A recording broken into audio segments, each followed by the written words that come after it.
భారతదేశంలో త్వరలో నూతన జాతీయ పార్టీ స్థాపిస్తున్నాం. దేశ ప్రజలారా, మా పార్టీ సిద్ధాంతాలలో ఒకటి తెలియచేస్తున్నాం, దయచేసి ఒక్క నిమిషం వినండి.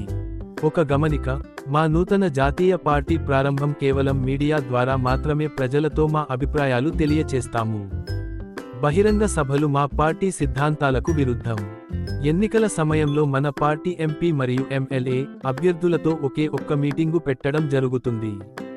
అది కూడా ఒక 500 మంది ప్రజలతో ఒక కమ్యూనిటీ హాలులో మాత్రమే ఉంటుంది.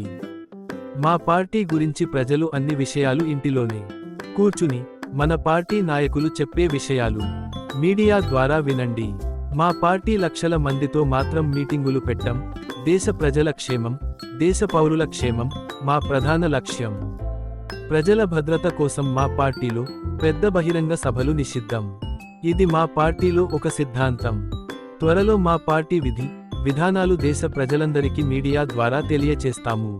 ప్రజలు అందరూ విన్న తర్వాత మా ఆలోచన మీకు నచ్చితే మీరు మన దేశ అభివృద్ధి కోసం మనం అందరం ముందుకు వెళదాం రండి. ధన్యవాదములు. ఇట్లు భారతదేశ పౌరుడు. భారతదేశం. జై హింద్.